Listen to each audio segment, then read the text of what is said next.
Thank you and welcome to Arlington Town Hall for our 2025 observance of Memorial Day.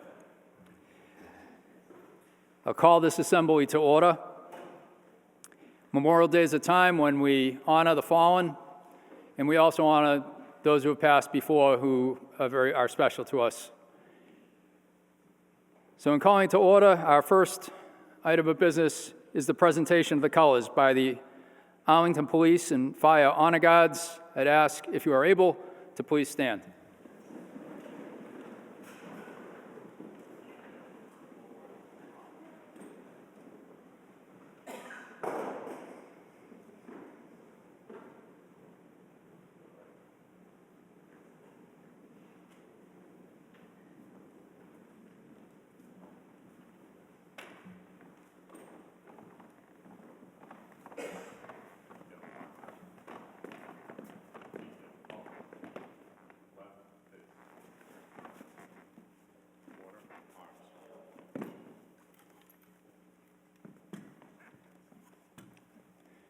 Please be seated.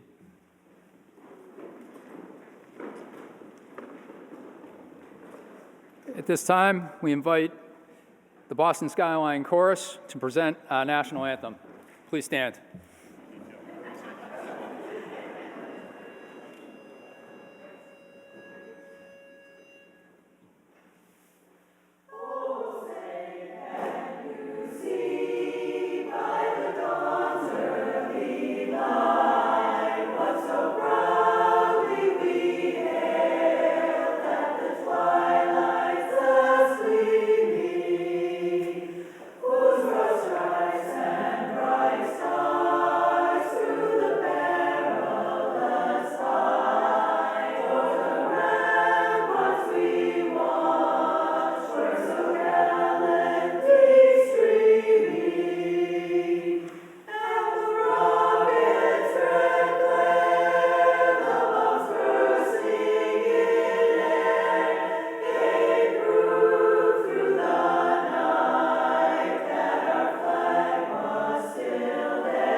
Please be seated.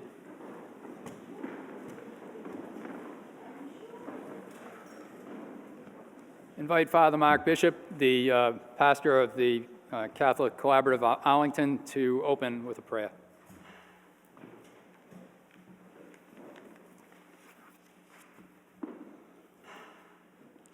God of power and mercy, you destroy war and put down earthly pride. Banish violence from our midst and wipe away our tears, that we may all deserve to be called your sons and daughters. Keep in your mercy those men and women who have died in the cause of freedom, and bring them safely into your kingdom of justice and peace. This we pray in the name above all names. Amen.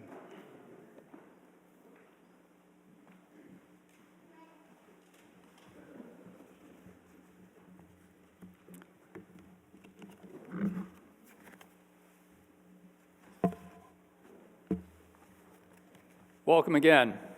To open our commemoration of Memorial Day, we'll start by reading the proclamation of the day by the Governor of the Commonwealth of Massachusetts. A proclamation. Whereas, while the nation was still recovering from the Civil War, people in cities and towns across the country gathered to honor the soldiers who had given their lives, celebrating the first Decoration Day. And whereas after World War I, the nation came together again to honor those who had fallen in the service of their country.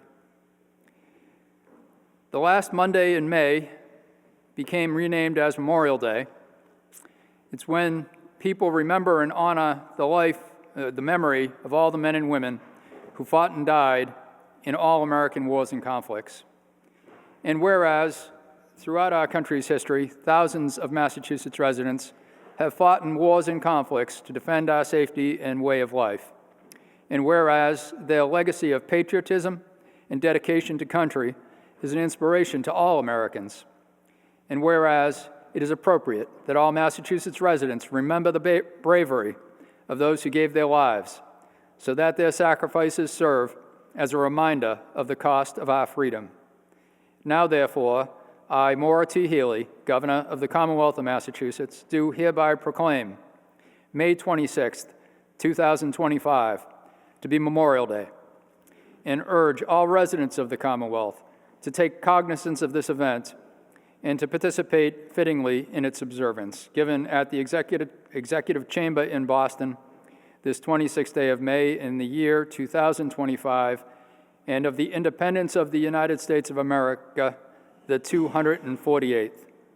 By Her Excellency Maura T. Healey, Governor of the Commonwealth, Kimberly Driscoll, Lieutenant Governor of the Commonwealth, and William Francis Galvin, Secretary of the Commonwealth.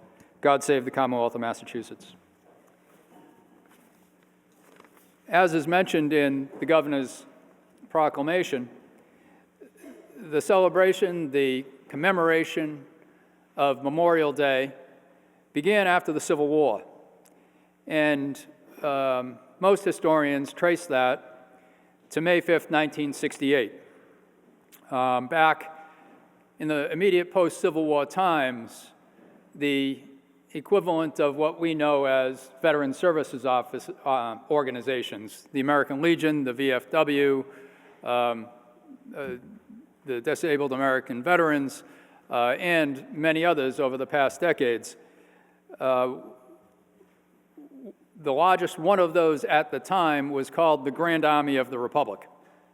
And the Grand Army of the Republic led the way in organizing what they called, and what most called in this country up until the 1970s, Decoration Day. It later became renamed as Memorial Day. So I think it gives us a good reminder of those times and the fundamental foundational purpose of Decoration Day, now Memorial Day, to read the order that was published by the commander of the Army of the Grand Republic, the Veteran Services Officer of the post-Civil War period. Memorial Day Order. Headquarters, Grand Army of the Republic, Washington, D.C., May 5th, 1968. General Orders Number 11. The 30th day of May, 1868, is designated for the purpose of strewing with flowers or otherwise decorating the graves of comrades who died in defense of their country during the late rebellion, and whose bodies now lie in almost every city, village, and hamlet churchyard in the land. In this observance, no form or ceremony is prescribed, but posts and comrades will, in their own way, arrange such fitting services and testimonials of respect as circumstances may permit. We are organized, comrades, as our regulations tell us, for the purpose, among other things, of preserving and strengthening those kind and fraternal feelings which have bound together the soldiers, sailors, and Marines who united to suppress the late rebellion. What can aid more to assure this result than by cherishing tenderly the memory of our heroic dead, who made their breasts a barricade between our country and its foes.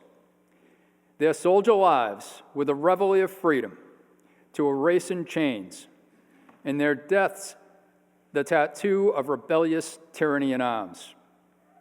We should guard their graves with sacred vigilance, that all that the consecrated wealth and taste of the nation can add to their adornment and security is but a fitting tribute to the memory of her slain defenders. Let no wanton foot tread rudely upon such hallowed grounds. Let pleasant paths invite the coming and going of reverent visitors and fond mourners. Let no vandalism or avarice or neglect, no ravages of time, testify to the present or to the coming generations that we have forgotten as a people the cost of a free and undivided republic. If other eyes grow dull, and other hands slack, and other hearts cold in the solemn trust, ours shall keep it well, as long as the light and warmth of life remains in us. Let us then, at the time appointed, gather around their sacred remains and garland the passionless mounds above them with the choicest flowers of springtime. Let us raise above them the dear old flag they saved from dishonor. Let us in this solemn presence renew our pledges to aid and assist those whom they have left among us as sacred charges upon the nation's gratitude. The soldiers and the sailors, widow, their survivors, their orphans. It is the purpose of the Commander-in-Chief to inaugurate this observance with the hope that it will be kept from year to year, while a survivor of the war remains to honor the memory of his departed comrades. He earnestly desires the public press to call attention to this order and lend its friendly aid in bringing it to the notice of comrades in all parts of the country in time for simultaneous compliance therewith. Department commanders will use every effort to make this order effective. By command of John A. Logan, Commander-in-Chief, the Grand Army of the Republic. And in time after the Civil War, and not much time, really just a few months to a year, this same tradition of honoring the war dead of the Civil War and in future decades of the wars that followed, within just a few months, it spread to the southern states too. There is a lot in here of the formal name of the Civil War being the rebellion, which quite frankly it was. And one that all came to realize, those who died in the resolution of a fundamental national sin that all people in this country who are free and its government shared, that violent solution needed to be remembered for all who died bearing arms. And it has been to this day, in our subsequent wars, the country has been joined in the immediate aftermath of the Civil War, well into the 20th century, still joined and united in ways that were never quite resolved, but vastly improved at the time of the Korean War with President Truman's order of desegregation of the armed forces, which had been previously segregated by race. So, Memorial Day is a time to unite, a time to remember those who died, Americans who died in armed conflict, and to learn the lessons from the tragedy of that armed conflict to continue to make our union more perfect. Can never be perfect, but we should strive every day to try to continually make it more perfect.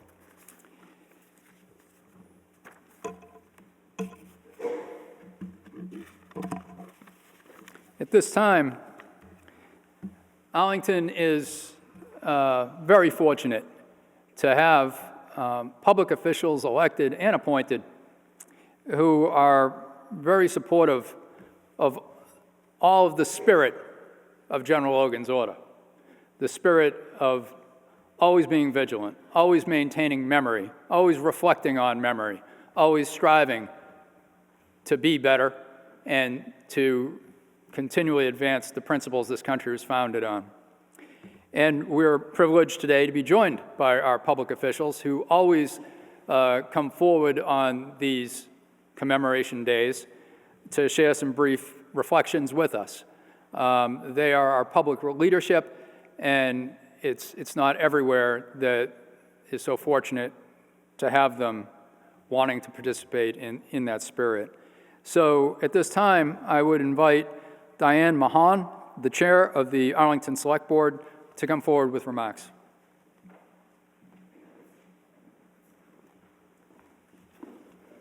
Thank you, Phil. And I do have the honor of being here representing the Select Board along with my colleagues and friends, Vice Chair Len Diggins, Steve DeCourcy, Eric Helmuth, and John Hurd. And we thank you all for being here this morning for this very important event. And as we all know, Memorial Day is a time to remember and honor those who have made the ultimate sacrifice in service to our nation, particularly those who have given their lives in the military. It's a day of reflection, gratitude, and paying respects to our fallen heroes. Rather than celebrating, Memorial Day is a solemn day of remembrance and mourning to remember the nation's brave, fallen men and women. Some soldiers gave the ultimate sacrifice of their lives during battle, while others have perished after the battle is over. Statistics report that the leading causes of deaths for veterans in the United States are heart disease, cancer, unintentional injuries, including suicide. Suicide is a significant issue, with veterans experiencing higher rates compared to the general population. Reports document veteran suicide is 57% higher than the national average. Other contributing factors include mental health, post-traumatic stress, traumatic brain injury, substance misuse, and difficulties transitioning back to civilian life.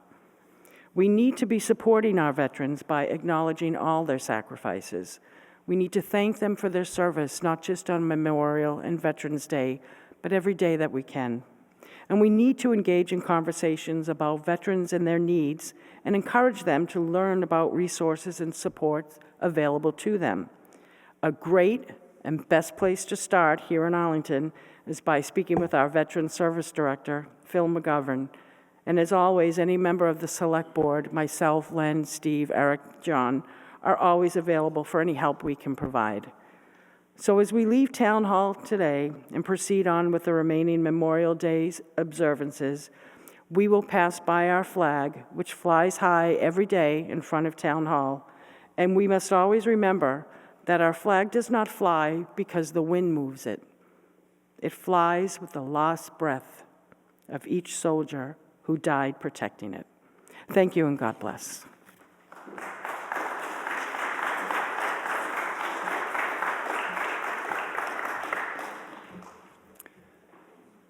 At this time, Chair Mahan will be followed by Sean Garbali, our state representative from the 23rd Middlesex District.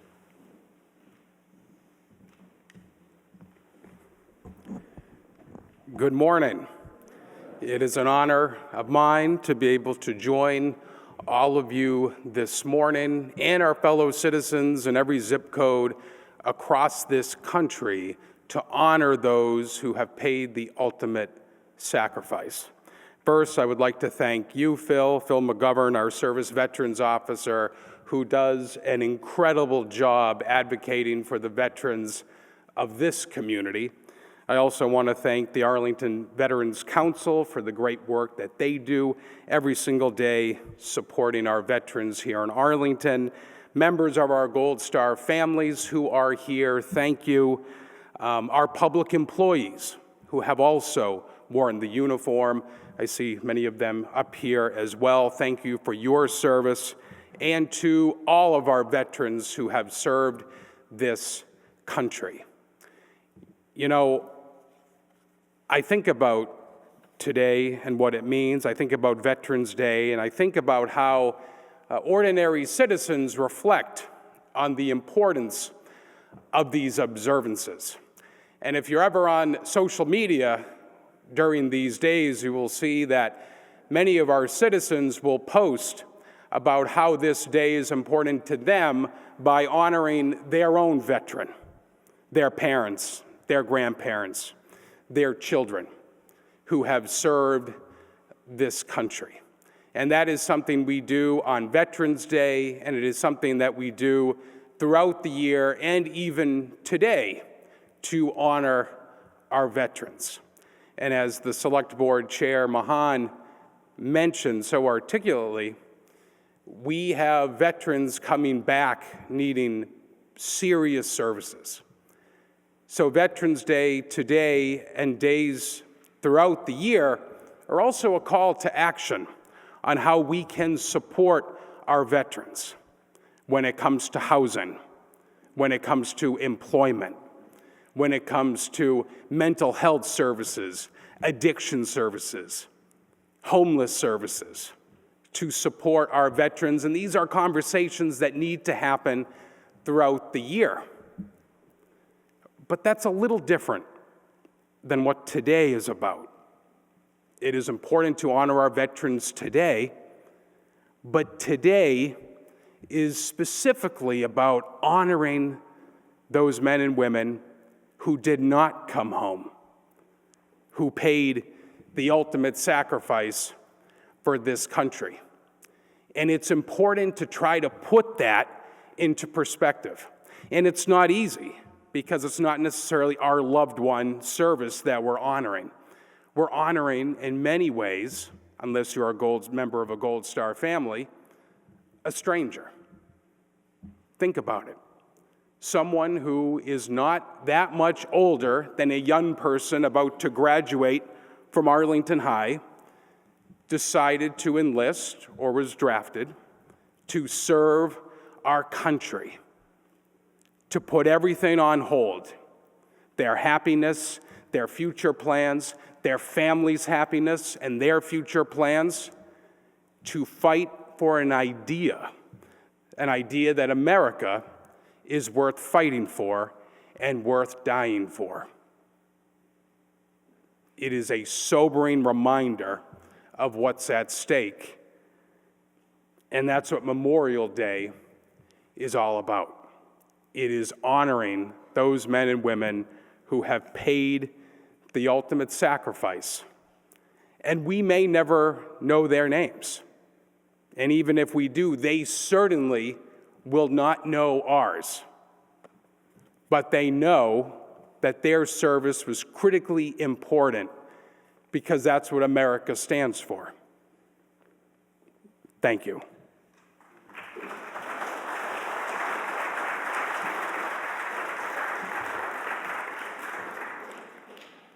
Representative Garibaldi will be followed by Dave Rogers, State Representative from the 24th Middlesex District.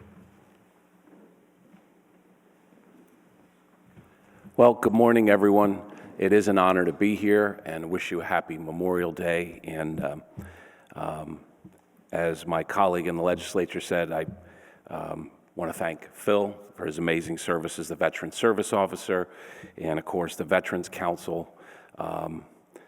It's always great to have the Skyline Chorus with us and their wonderful music. And,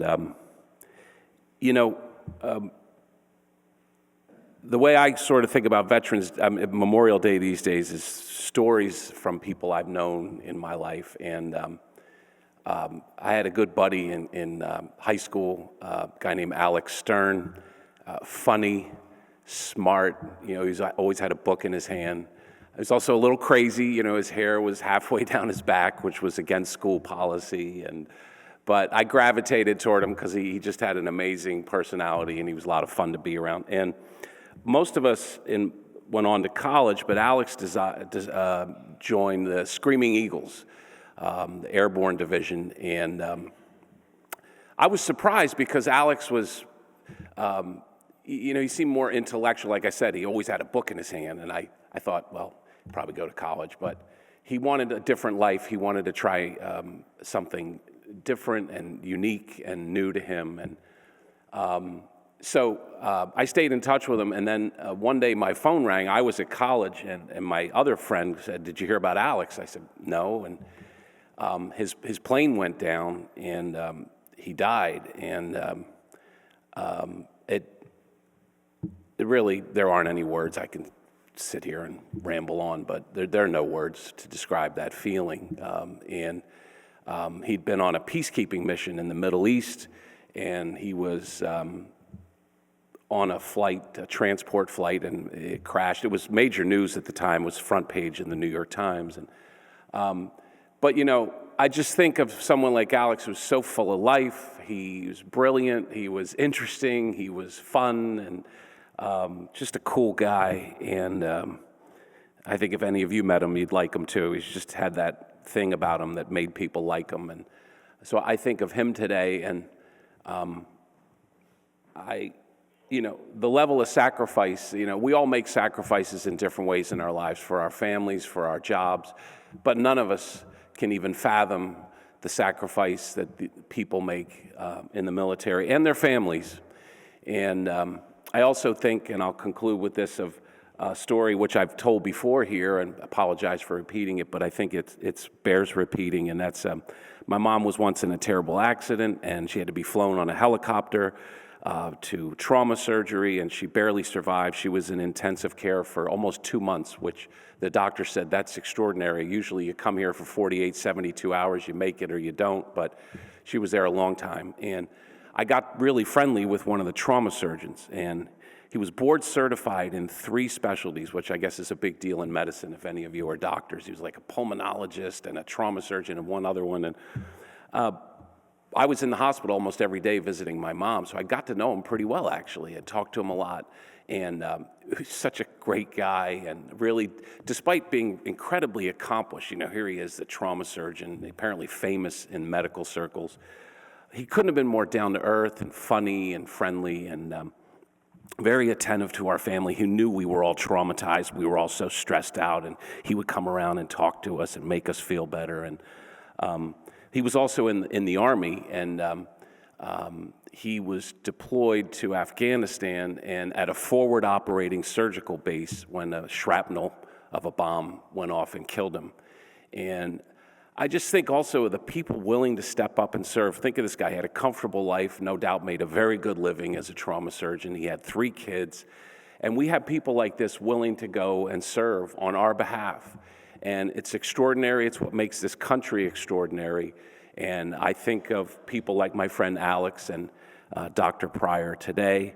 And so it's good to be with you all to remember them. Thanks.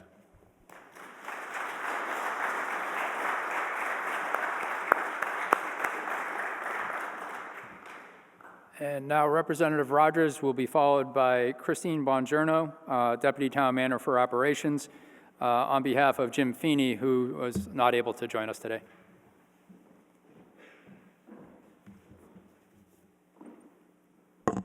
Good morning. On behalf of the Town Manager, Jim Feeney, and the Town of Arlington, I want to warmly welcome you to Arlington Town Hall. I'd like to thank our Veteran Services Director, Phil McGovern, for organizing this event with the Veterans Council, and also for placing flags on graves here in Arlington. I know this is an incredibly important piece for our community to see as they drive through the cemetery. We often get calls, a flag was missed at a particular grave, and this year we didn't get any calls. So thank you, Phil, thank you to your team. We really appreciate that, and I know that our community does as well. I'd also like to acknowledge Phil McGovern for his work leading the Veterans Oral History Project. This is a newly funded Community Preservation Act program where Phil will be working with veterans in town to capture their stories so that we will forever be able to remember the history that lives here in our community. So thank you, Phil, for that. I also want to just thank you all for joining us today, and I look forward to walking the route later on. Thank you.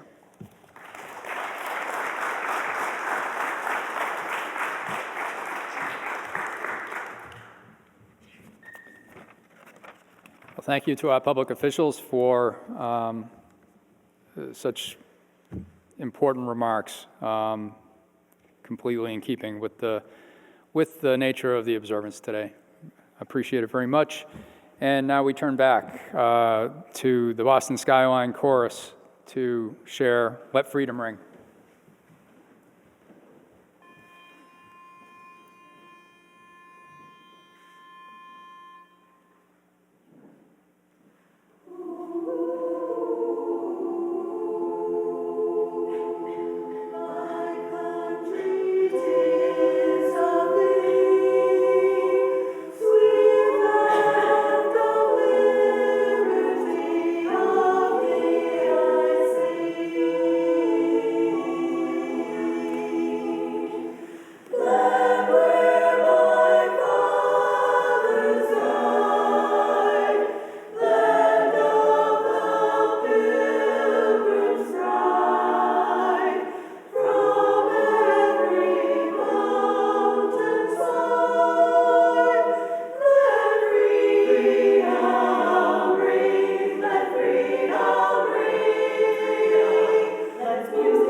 At this point, I'd like to introduce our featured speaker, John Fitzpatrick. He's a retired Major, United States Army Reserve in the Judge Advocate General's Corps. That's military lawyers. In addition, he's a practicing lawyer and a senior clinical instructor at the Harvard Law School. And last but not least, he is the current chairman of our Arlington Veterans Council. So, John, please come forward.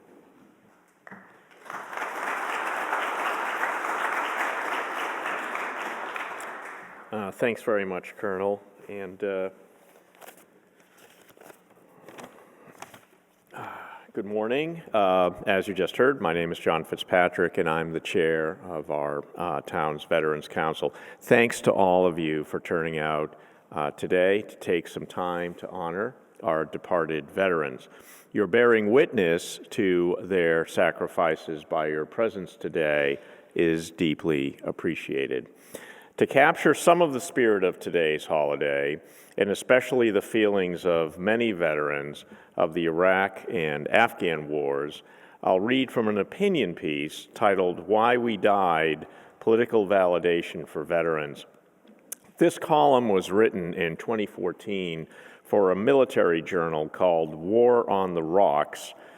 Military journals have odd names.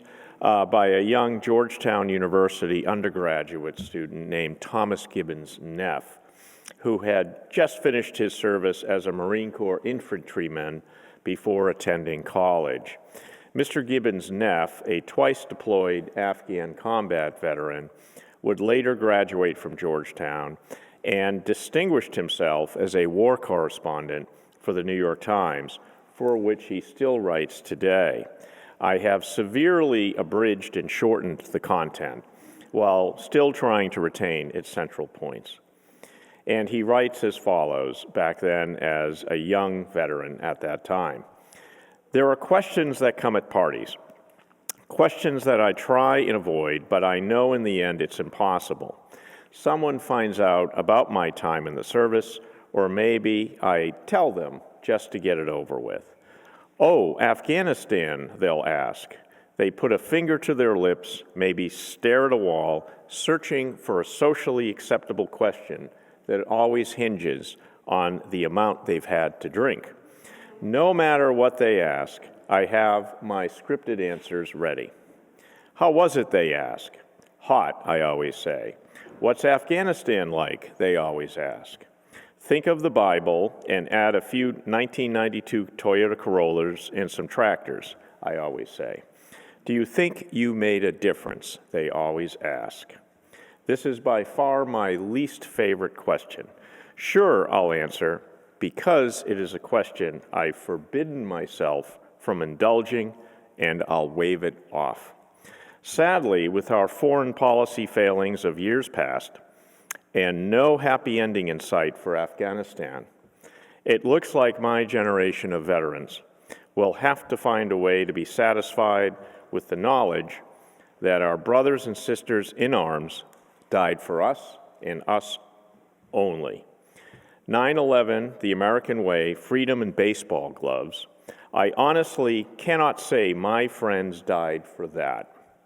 It's cheap, it's easy, but above all, it's not true. Josh and Brandon, Jacob and Danny died for each other, and they died for us, their comrades. And while we may not have our just war, we have each other. We have those that made it home and the memories of those who didn't make it home.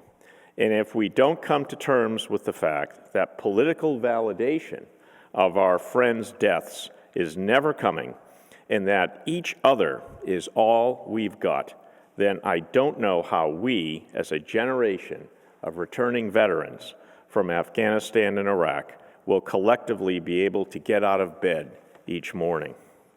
Each other is why we're here. That's why I'm writing this, and why I will never regret my time in the Marines.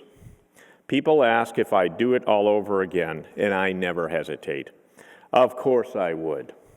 Not because I love the Marines or because I'm patriotic, but because of the people I slept in the mud with, the people I never would have met if it had not been for the uniform. They were the only reason I dragged myself off the ground in Afghanistan for every patrol, and the only reason I drag myself out of bed today. So as history marches on, we will eventually be forced to ask ourselves the tough questions, the questions I'm afraid to answer at those dinner parties. Why did our friends die? Did we actually make a difference? There can only be one answer, one simple answer that we must cling to if we're going to make it through this alive. They died so that we could make a difference. I'll add to that, and those are, somewhat bitter and raw words, understandably. Mr. Gibbons' Neff saw a lot of hellish combat when he was in Afghanistan. It could be a hellish environment for a combat infantryman. A corollary of that sentiment, I would suggest, is that not only did they die so that their comrades could return home to make a difference, but so that all of us could continue living peaceably and to make a positive difference in our society, to address today's many urgent societal challenges that we can only effectively face by acting together in community. That we all remain here today is a living legacy of our departed veterans and is something captured in an often paraphrased quote that's attributed to the writer and combat veteran, George Orwell, who's known for, among other works, his thought-provoking books such as Animal Farm in 1984. A variation of that oft-repeated saying is as follows: "We will rest safely in our beds tonight because, as we sleep, halfway around the world, there are dedicated men and women standing watch for us, ready to visit violence on those who would do us harm." So Orwell supposedly said, and it turns out he pretty much did say something like that, but it's been approximated since. So this holiday calls on us to not only remember today the fallen, but we should also be mindful of and grateful to the many young, barely out of high school, soldiers, Marine, airmen, and sailors who stand sentinel for us in so many foreign lands and maintain their patrols in so many distant oceans. So in addition to what has become the officially called for annual prayer for permanent peace that has become an annual subject of presidential Memorial Day declarations each year since 1950, including this year, in addition to that prayer for permanent peace, let's also reflect on the sacrifices of our young service members and their families and the sacrifices they make to keep us secure back here in Arlington and in our homes. Please consider taking a moment sometime later today to wish that they be kept well until they can safely return to their parents, their siblings, and their loved ones. Thank you again for your kind attendance and your attention, and please enjoy the rest of your Memorial Day weekend. Thank you.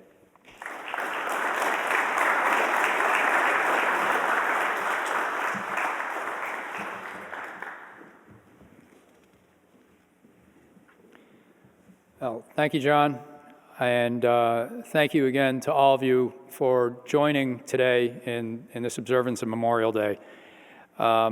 Before we close, I just want to provide you with a little roadmap, which is also in your program, an actual roadmap. What the program will look like after we adjourn from here. After this, we'll proceed over to those all who are invited. No one's required. Everybody's invited to come across the town hall garden over to the old burial ground behind the First Parish. We'll spend about 15 minutes there decorating the Revolutionary War Monument and a couple of other monuments that are there. After that, we'll form up in between the First Parish and the library for a procession to the Mount Pleasant Cemetery, where we'll proceed through and decorate with wreaths multiple memorial sites throughout the cemetery. For those who have difficulties with mobility, there will be a van right out in front of the town hall that can take you to each of those sites. At the old burying ground, I would strongly recommend not venturing down if you have mobility issues, not to venture down into the old burial ground itself. It's pretty treacherous. I mean, with mobility problems. So if the van goes there, perhaps, listen through the windows might be the best thing to do. We'll then proceed on to the cemetery, and the van will take folks there as well as people who are walking. So at this point, I would invite Father Bishop to come back to the podium to to close the town hall portion with a benediction.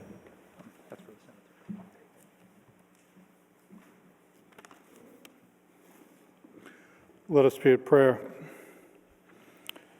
God, creator of mankind and author of peace,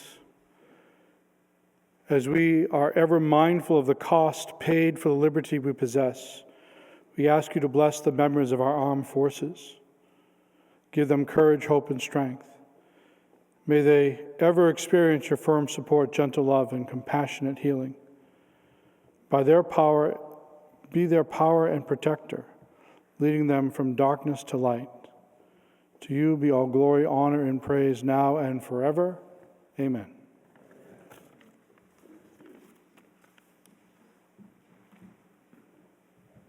And invite the Boston Skyline Chorus to perform our closing songs, Go the Distance and America the Beautiful.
And last but not least, special thanks today to the Arlington Police Department Honor Guard, Arlington Fire Department Honor Guard, Boston Skyline Chorus, Monotony Minutemen, and Reynolds Martin, the bugler who will join us at Mount Pleasant Cemetery, and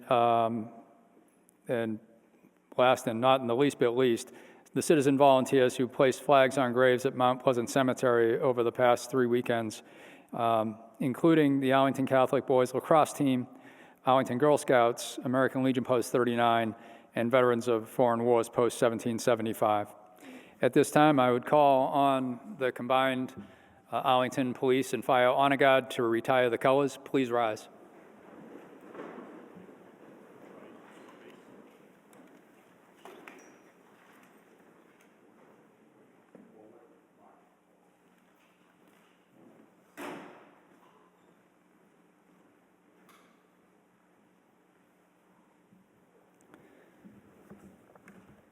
And with that, we will close our observances at the Town Hall and continue them over at the old burying ground in about 15 minutes. So thank you for joining us, and we'll look forward to seeing you at the next stop or the next time we gather here.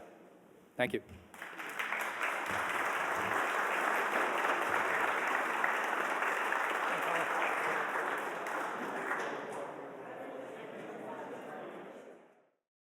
And 19th centuries. Some who are named, whose names we know, whose stories have been repeated, and some who are unnamed, whose stories history sought to forget, who now we get to tell and bring to the forefront. I'm so grateful for this monument in particular that honors those enslaved and free people of color, previously unnamed and unmarked, but now dignified correctly amongst those buried here. 250 years ago, there were farmers and merchants, enslaved individuals, worshipers, community members, who rose up against tyranny, against an unjust king, who decided to fight for democracy. For some of them, they chose to fight. For others, the war arrived at their doorstep. I think of Jason Russell, buried here at the Revolutionary War Monument. I think of the enslaved man Ishmael, maybe buried here, who, as the British marched into Monotony, went and warned people that the British were coming, even if facing his own peril, facing his own oppressors. I think of Reverend Samuel Abbott Smith, buried here, one of the ministers of First Parish, who during the Civil War felt called to go and serve in his own way. He became a chaplain for the Union Army and died at the age of 36 from typhoid contracted on the battlefield. I wonder what all of these people would say to us today, as we remember their legacies, whether fighting against slavery or fighting against a king. I wonder what they would tell us, what they would ask of us today. Sometimes when we are students of history, we learn that stories are more complicated than we were first led to believe. What ideals did these people fight for? What did heroes look like? Ishmael was a hero, though history sought to bury him. The women and children and men of Monotony were heroes, even though some of them might have preferred not to get involved. But trying circumstances requires a lot of all of us. Requires us to be inconvenienced, to be bold, to take risks, to stretch ourselves beyond what we might think is possible. And for an ideal world in which all of us are free, all of us might know love, all of us might know justice. We stand in these burying grounds among those who gave the ultimate sacrifice as we remember perhaps our own loved ones in our lives. The thread of history traces from these sacred grounds to us today. And so I ask once again, what are you called to do? What are you called to do in service of one another, in service of a greater ideal? Thank you.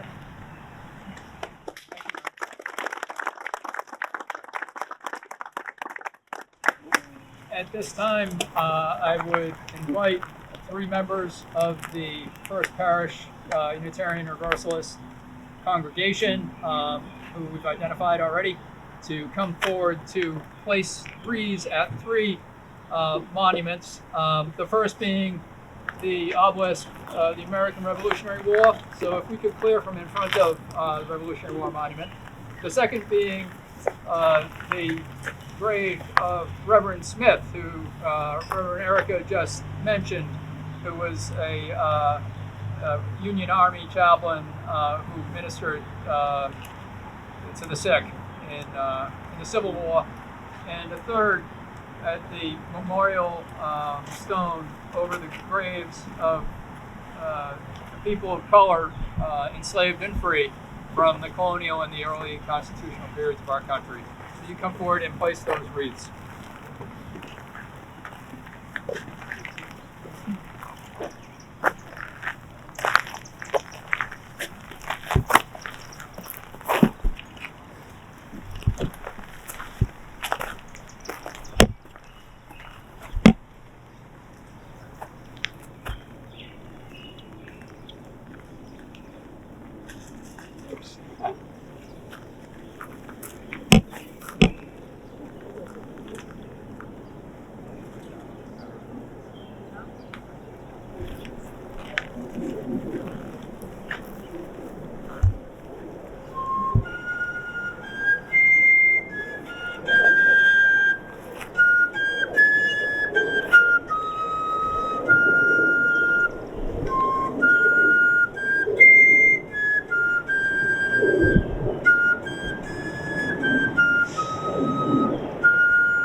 Thank you very much to the Unitarian Universalist congregation, Reverend Erica, Monogamy Minutemen, for rendering honors musically to those who lie here, and thank you to all of you for joining here to honor their memory.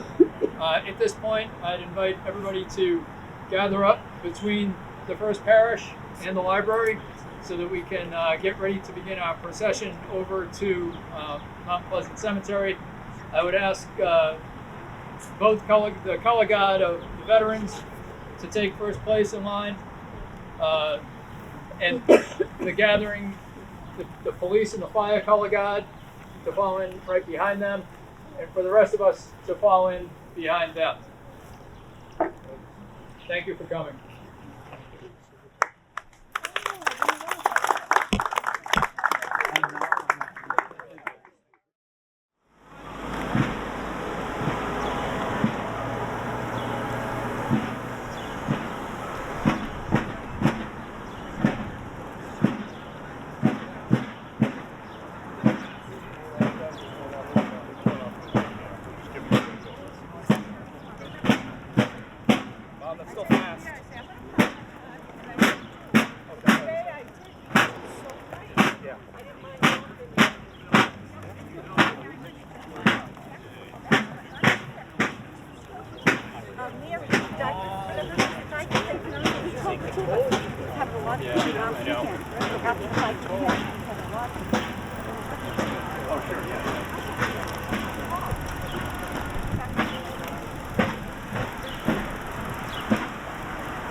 Retired there. Okay. So they have a nice place. It's not on the beach, but it's on the water.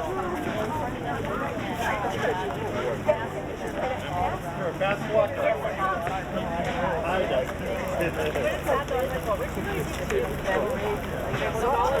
Right, there actually all these videos of Welcome to Mount Pleasant Cemetery. Thank you for joining us on this procession. We will move through the cemetery to 5 different stops where there are memorials that we'll decorate with wreaths. We'll also pay respects before decorating with wreaths with a reading of a poem or excerpt from an essay that relates to the people we honor at each of these stops. At this time, I would ask Chief Julie Flaherty from the Arlington Police Department to come forward and to read the passage that we have to honor Arlington's late fire, police, and municipal workers. And after that, representatives of fire, police, and the municipal employees will lay the wreaths. Chief?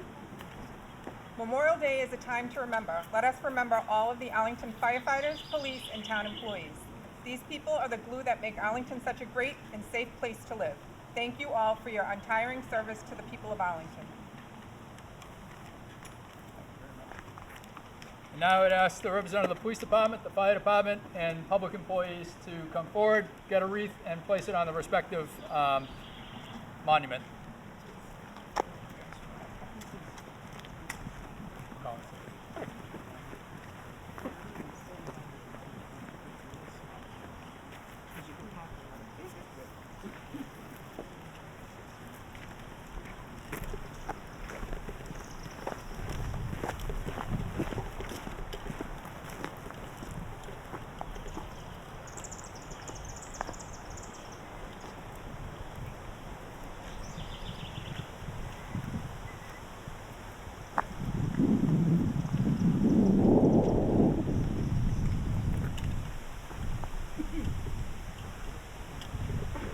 Thank you very much. At this time, we'll get back into our formation, back onto the van, and move along to the site where veterans of the Civil War period and the late 19th and early 20th century periods, up not including World War I, are laid to rest.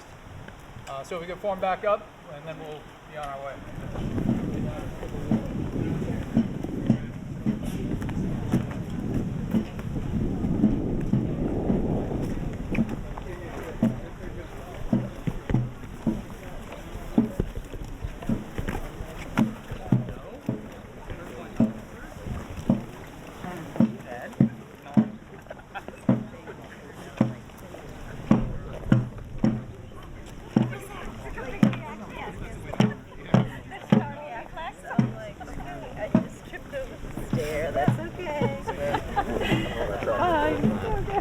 Not great, but, you know, I don't know.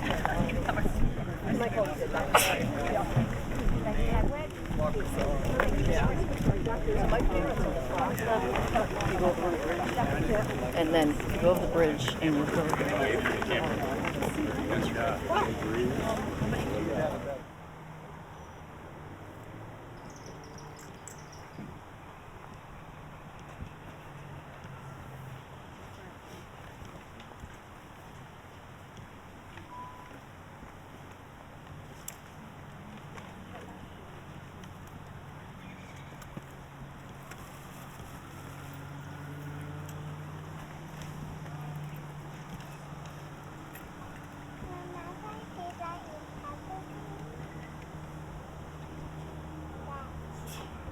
Bless you.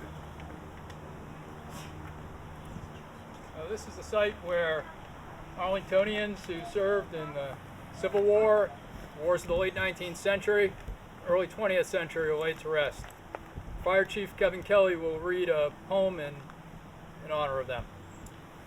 Good morning. Sleep, comrades, sleep and rest on this field of the grounded arms, where foes no more molest, no sentry shot alarms. Ye have slept on the ground before, and started to your feet at the cannon, sun and roar, or the drums redoubling beat. But in this camp of death, no sound your slumber breaks. Here is no fevered breath, no wound that bleeds and aches. All is repose and peace. Untrampled lies the sod. The shouts of battle cease. It is the truce of God. Rest, comrades, rest and sleep. The thoughts of men shall be as sentinels to keep. Your rest from danger is free. Your silent tents of green we deck with flagrant flowers. Yours has the suffering been. The memory shall be ours. At this time, I'll read.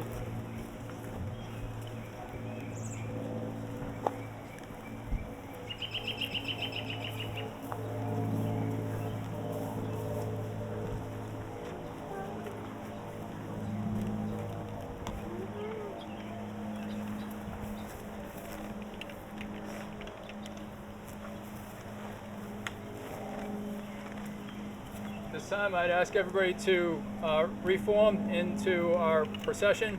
In Flanders fields, the poppies blow, between the crosses, row on row, that marks our place, and in the sky, the larks, still bravely singing, fly, scarce heard amid the guns below.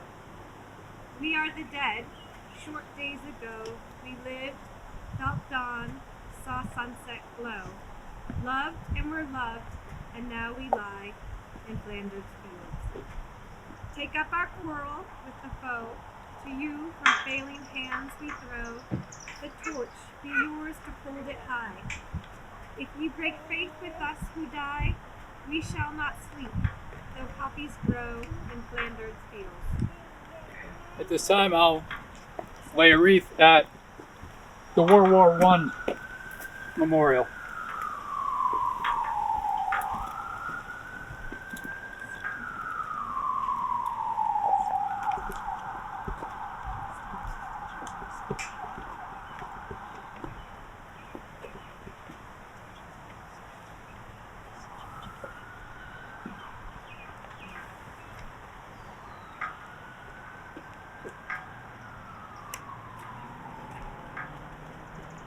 At this time, I'd ask Mike Wagner, commander of the VFW post, to read the passages in memory of World War II. Elegy for the fallen. Beneath sullen skies they lay, heroes who fought and slipped away. Each name a story, bold and brave, silent sentinels by the grave. Fields once fierce, now quiet and still, echoes of valor against the chill. Tears of nations blend with the rain, mourning the loss, feeling their pain. Gone, yet their spirit forever remains in whispered winds over the plains. Their sacrifice, a beacon, ever so bright, guiding through darkness into the light. Not just names etched in stone, but stars in the sky brightly shone. A legacy of courage, deep and fast, a bridge to the future from the past. Let us remember with every dawn those valiant souls now forever gone. For in their shadow we find our own light, honoring their memory, holding it tight. This time I'll lay a wreath in honor of the World War II fallen.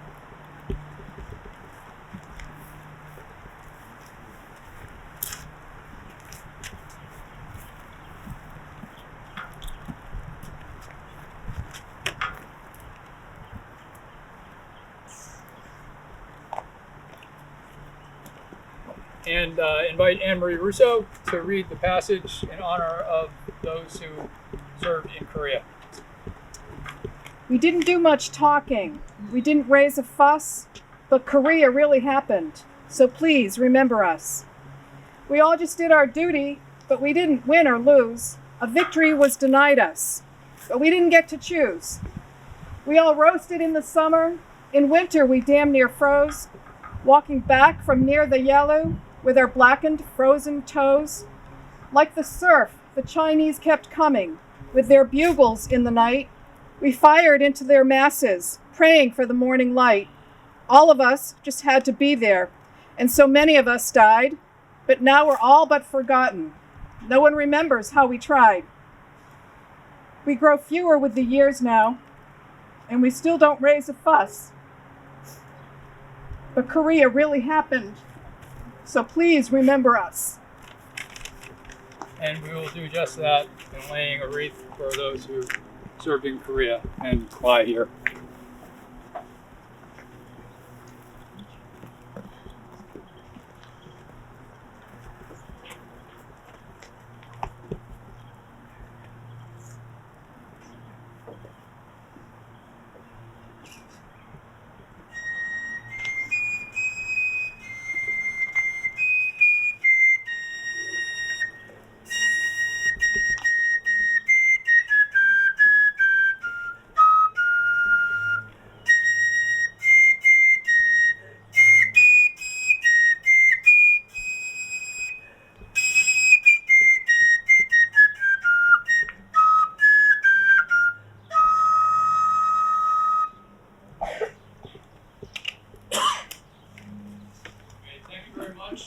We will reform and proceed to the lower section of the cemetery.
Welcome to the part of Mount Pleasant Cemetery where those who served in Vietnam have been laid to rest.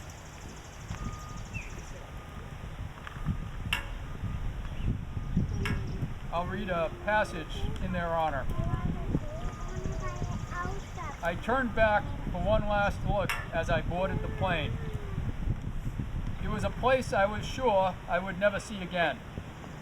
Thankfully, I was wrong, but at the time, I was just so happy to be leaving alive. I expected a rowdy flight home. At liftoff, a rousing cheer catapulted upward. GIs laughed and pinned their purple hearts to the uniform of smiling flight attendants. After a few moments of backslapping, the plane went silent. I look back at those behind me. Quiet faces, some tear-stained faces. After a gasp of exuberance, they had quickly drawn back into themselves. I couldn't tell if they were looking backward or forward, but they had quietly drifted somewhere. We recrossed the international date line, regaining those hours we had lost. For me, a bonus, more life to spend with loved ones. For others, those extra hours would extend the pain of remembrance and the frustration of readjustment. For some, this was indeed a freedom bird. But for many, many were being carried to a new kind of prison. And as we mark this year, in April, the 50th anniversary of the end of the Vietnam War, I invite Michael Ogner, who served in Vietnam on the Swift boat service of the Navy, to place the wreath in front of the monument to his fellow Vietnam soldiers and sailors and Marines.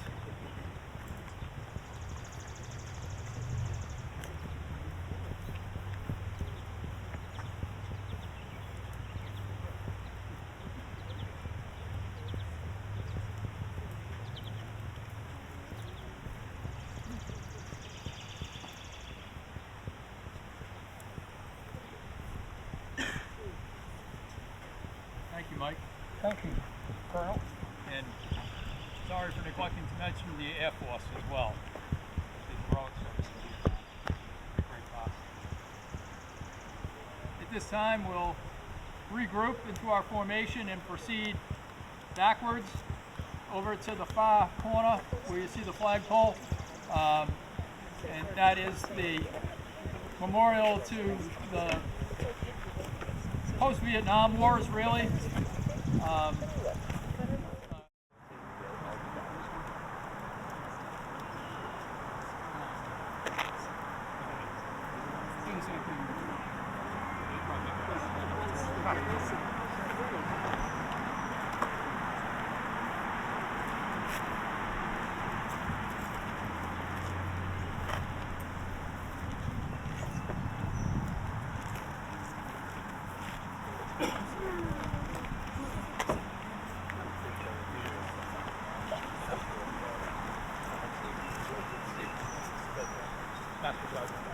Sure.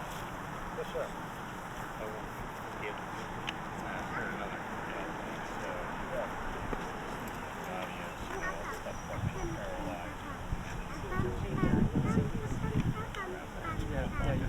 Okay. Yeah, okay, I'll figure it out. All right. Okay, thank you. Well, welcome to our final stop on our procession and our Memorial Day observances. This is the place, a section of Mount Pleasant Cemetery where we honor those who served and who have passed in the wars since Vietnam. The monument recognizes the memorial to those who have fallen in the global war on terrorism, but we all know that there has been more in that time frame before 9/11, and it's quite relatively undefined where that nomenclature is and where it's going. So we have the situation where this period of service has been running pretty much since 1975 to the current time.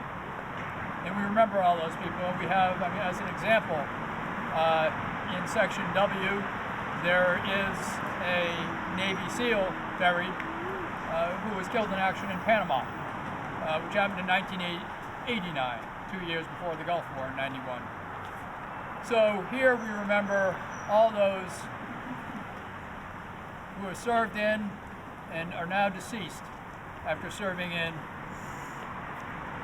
the post-Vietnam era. John Fitzpatrick will read some passages in their honor. To the soldiers who died in our wars, for the families who prayed at home, to the children who lost their fathers and mothers, you are not forgotten.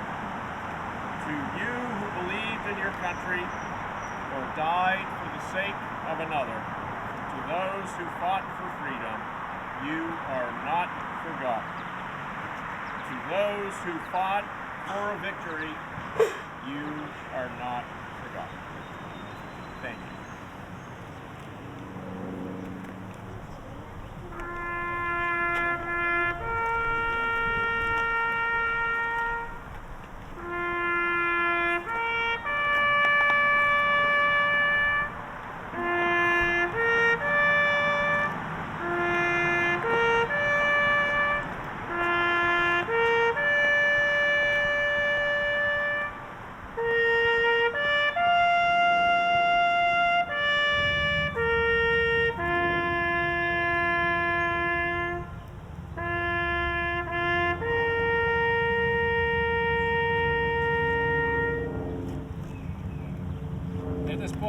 ask Master Sergeant Steve Dwyer, United States Army, to place the wreath in the monument to those who served since Vietnam War.